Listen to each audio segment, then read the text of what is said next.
Բարև ձեզ սիրելի հայրենակիցներ, այսօր երեկոյան ժամերից միջերկրական ծովի շրջաններից հանրապետություն ներթափանցում է հերթական ցիկլոնը,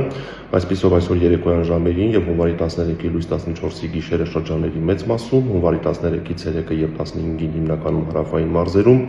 սպասվում են տեղումներ այսօր ցերեկային ժամերին Հայաստանի նախալեռնային եւ հովտային գոտիներում հիմնականում կլինեն անձրևի տեսքով, իսկ հունվարի 13-ի լույս 14-ի գիշերը հանրապետության ողջ տարածքում կտեղա ձյուն։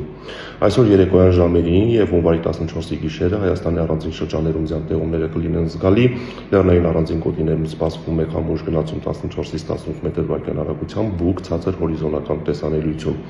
Օդի ջերմաստիճանը հունվարի 14-ից 16 նկատ ժամանակահատվածում այսօրվա համեմատ հանրապետության ողջ տարածքում կնվազի 10-ից 13 աստիճանով։ Եվ ուշադրություն այսօր գիշերը եւ առավոտյան ժամերին